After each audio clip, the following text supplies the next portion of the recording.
is that Marvel and Disney, they are doing something very similar with the Fantastic Four, much like what they are doing right now with Ironheart, what they did with Snow White, as well as what they did with the Acolyte series back in June of 2024. And, well, a lot of this has to do with the financial cutbacks and the financial collapse surrounding the Fantastic Four first steps. So these are 6 woke points that are all in this movie, which makes this movie fully woke. It's not just like one thing. They were like, yeah, they did this, but no, it's fully there. 5th, and ahead of its release date, they've been actually going into a lot of problems between both Marvel Studios and the Walt Disney Company, between the test screenings labeled as lackluster and the reshoots labeled as problematic. There's been a lot of pushback going against this film as well.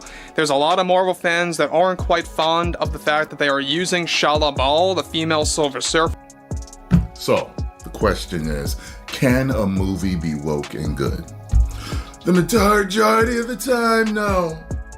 The majority of the time, everything woke turns to shit. So, we'll see. And shoehorning it into the press tour for Fantastic Four. However, with the Walt Disney Company and Marvel Studios still struggling over the Fantastic Four test screening failures, along with the problematic reshoots, Pedro is only making matters worse the more times he fires back at the critics and fans. A lot of pushback going against this film as well. There's a lot of Marvel fans that aren't quite fond of the fact that they are using Shala Bal, the female Silver Surfer played by Julia Garner, well above the character of Norrin Radd. And that's just one thing. We also know that Pedro Pascal and his politics are not helping, and it's only getting worse from this point. With Pedro Pascal making some of the worst decisions during the press tour for Fantastic Four, one major development going on now involves how he yet again attacked fans and said some of the most offensive things yet toward Marvel fans that is already creating a division ahead of the release on July 25th. Pedro delivered the following that are just really beginning to actually have a lot of Marvel fatigue and Pedro Pascal fatigue. That is very much real. And like I said earlier, his politics, his overall view on activism, it is not helping at all in the least when it comes down to Marvel and Disney. And the fact that Marvel and Disney allows him to go on that train wreck of viewing, of course, or spewing his politics into the public eye, it goes to show you that they really don't care at all. However, with the Walt Disney Company and Marvel Studios still struggling over the Fantastic Four test screening failures, along with the problematic reshoots, Pedro is only making matters worse the more times he fires back at the critics and fans. Now, Pedro recently delivered the following in a very defensive way that made things worse. I would definitely say that I'm a proud male feminist, activist, and one that defends LGBTQ rights, and most certainly diversity, equity, and inclusion. And you know, like all of those important things that belong to stay in this industry. So Marvel's bold reset? Yeah. It's unraveling faster than anyone expected. The Fantastic Four reboot, First Steps, was supposed to be the MCU's grand return to form. But behind the scenes, it's chaos. Early test screenings got disappointing feedback. Pre-sale numbers are already lagging behind flops like Thunderbolts, and Disney executives are reportedly getting nervous. Not to mention the growing outrage online, fans are not happy. There's backlash over Julia Garner taking over the Silver Surfer mantle, fans calling out Pedro Pascal's portrayal of Mr. Fantastic, and confusion about why Marvel is rewriting the team's entire dynamic. Just like they did with Ironheart, just like Snow White, just like the Acolyte. This was supposed to be a reset.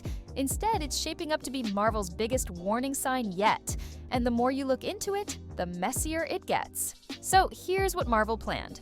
Fantastic Four, First Steps was meant to be their clean slate. The one project to silence critics, bring back old fans, and finally shake off the stink of Phase 4's confusion. They even scheduled it to kick off Phase 6. That's how confident they were. But now, just weeks before release, things are looking grim. Internal feedback hasn't just been quiet, it's been disappointed. Reports from behind the scenes suggest that studio heads at Marvel and Disney are clashing over reshoots that didn't solve much. The movie's pacing issues weren't fixed. Character arcs still feel off.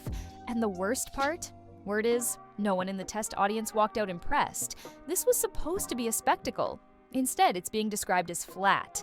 The energy isn't there. The spark that made Marvel a box office monster is missing, and the numbers reflect it. The Fantastic Four are going to be a massive fixture for the next several upcoming years in the Marvel Cinematic Universe. Reed Richards specifically, supposedly, is going to be a huge part of what Marvel does going forward. And of course, he's played by Pedro Pascal. We've seen Marvel go all in when it comes to the marketing for this, for everything. And I don't know about you, but I'm sick and tired of seeing Pedro Pascal anywhere. Early projections once hinted at a $150 million opening. Now, insiders say the studio is quietly bracing for something closer to $100 million. That's not just below expectations. That's a red flag. For a tentpole film meant to reset the universe, that number screams trouble, especially when even underwhelming titles like Captain Marvel 2 and Eternals did better in pre-sales. And while fans are still hopeful this could somehow turn it all around, the early signs aren't pointing in the right direction. When Marvel needed a home run, they might have just hit another foul ball. But the creative problems don't stop with weak pacing or numbers. One decision in particular has sparked a tidal wave of controversy. And it all starts with the Silver Surfer. Now, let's talk about the change that set the internet on fire. The Silver Surfer. Longtime Marvel fans know this character as one of the most iconic cosmic beings in comic book history. Mysterious, stoic, and deeply connected to the heart of the Fantastic Four's mythos. But this time around, Marvel took a sharp left turn. Instead of Norrin Radd, the classic Silver Surfer, the movie features Julia Garner playing Shalabal, a gender-swapped version of the character.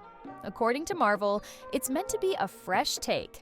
But to many fans, it feels like yet another instance of the studio rewriting legacy roles for the sake of appearing bold. And the backlash? It came fast. Social media erupted within hours of the casting reveal. Reddit threads, Twitter debates, fan pages, all flooded with criticism. Not because Julia Garner lacks talent, she's a proven performer, but because fans feel the change wasn't earned.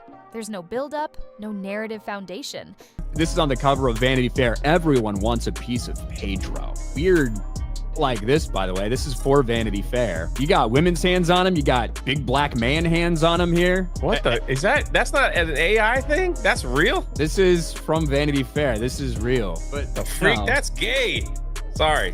Am I allowed to say that? Just a switch that looks more like a headline grab than a thoughtful story decision. Some argued it's yet another checkbox moment, part of a pattern they've seen in projects like Ironheart and the Acolyte. Marvel keeps insisting it's about new perspectives, but audiences are starting to see it as a series of forced updates. Changes that don't elevate the story, just change it for the sake of change.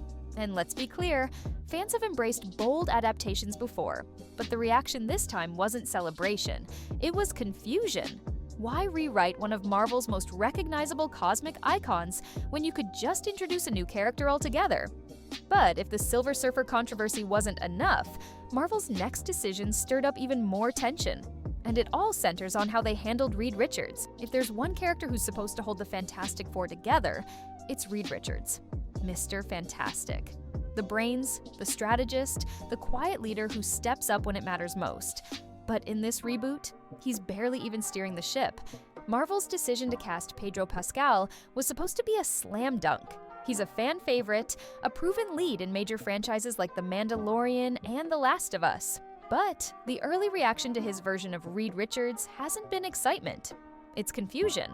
Reports say the character has been reworked into a more passive, emotionally subdued role.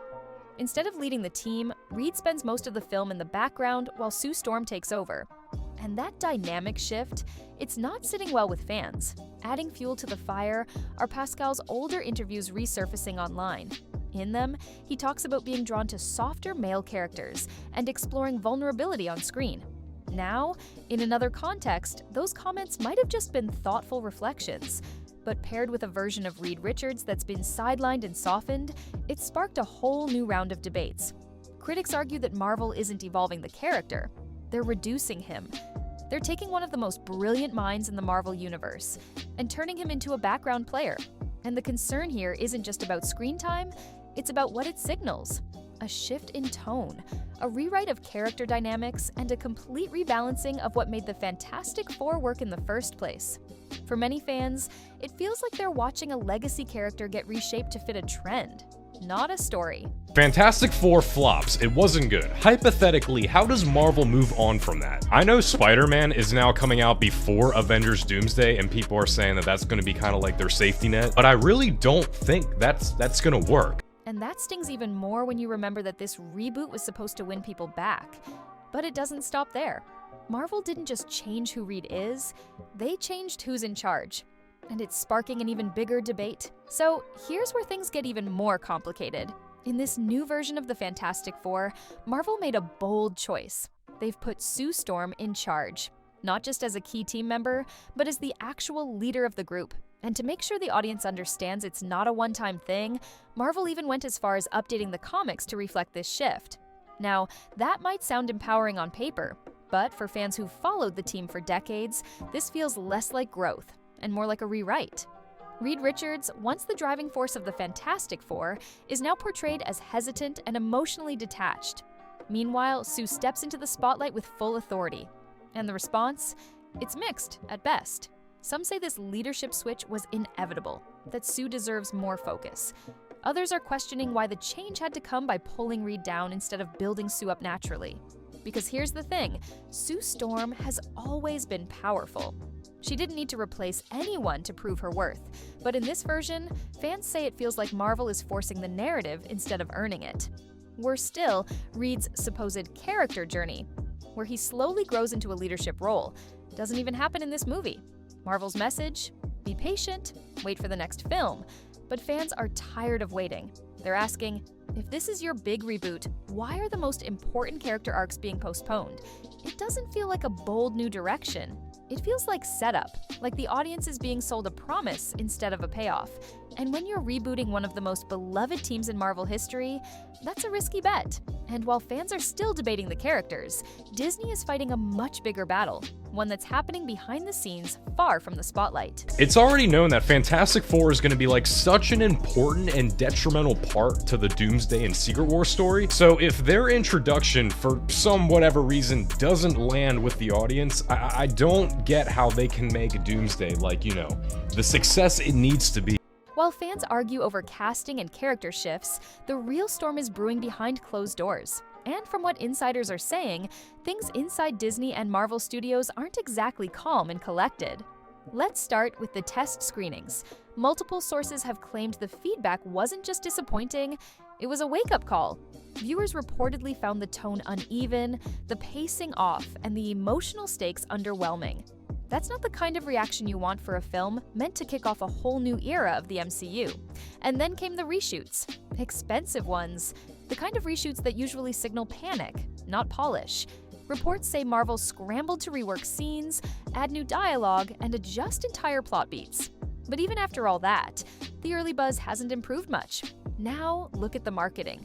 Instead of pushing a bold new vision with confidence, Marvel's tone has been strangely defensive.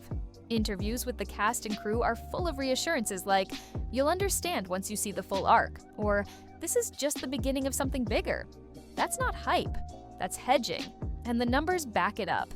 Early tracking shows this movie is pacing behind Thunderbolts, Captain America, Brave New World, and even DC's upcoming Superman reboot.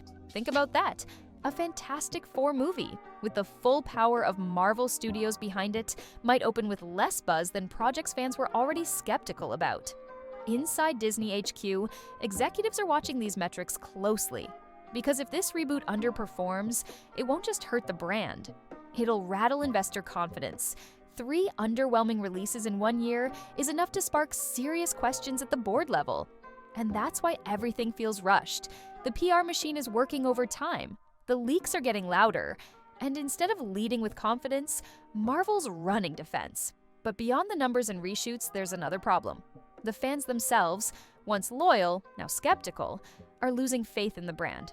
And that shift? It might be the biggest threat of all. By the way, I'm not trying to like prey on its downfall or anything. Like, I am genuinely super excited for the Fantastic Four. I'm just being real. Marvel has been doing flop after flop. Thunderbolts was a flop. Yes, it's like a literal fact. So in my opinion, it is reasonable to be concerned that this movie might not be good, or, you know, it just might not perform well. And if that happens, like, what's next? We'd like to welcome back Iron Man, Steve Rogers, Scarlett Johansson, because we can't make anything else work. For years, Marvel could do no wrong. Every new release was treated like an event. Midnight premieres sold out in minutes. Fans showed up without question, without hesitation. But now, that excitement is gone, and the numbers prove it. More and more fans are choosing to wait. Wait for reviews, wait for streaming, wait to see if the movie is even worth their time. And that's not just a Fantastic Four problem, it's an MCU problem. Ant-Man, Quantumania under-delivered. The Marvels barely made a dent. Ironheart has been buried in quiet controversy, and now Fantastic Four is pacing behind all of them. So what happened? Some blame the constant stream of content, too many shows, too many films, not enough quality. Others point to the way characters are being rewritten, iconic arcs being swapped out, and legacy heroes being sidelined. But whatever the reason, one thing is clear. The MCU no longer feels like a must-watch universe. And here's where it gets dangerous. Once fans stop showing up on opening weekend, momentum dies. And when that momentum dies, it's hard to bring it back. People lose the habit of caring. The MCU was built on loyalty and shared stakes. But when every movie feels like a setup for something else, and none of the payoffs land, that loyalty fades. What Marvel is facing now isn't just a creative crisis, it's an emotional one. Fans don't feel connected, they don't feel invested, and they definitely don't feel hyped. That's the real issue with Fantastic Four. Even if it's decent, even if it performs okay, it's not generating passion. And when Marvel can't even get fans excited about their most iconic superhero team, that's not fatigue. That's a sign of something much deeper. But here's the twist. While the public watches Marvel scramble, insiders say the studio might already be working on a backup plan. And if the rumors are true, that plan looks nothing like the current MCU. While Marvel publicly insists that Fantastic Four is the start of something bold,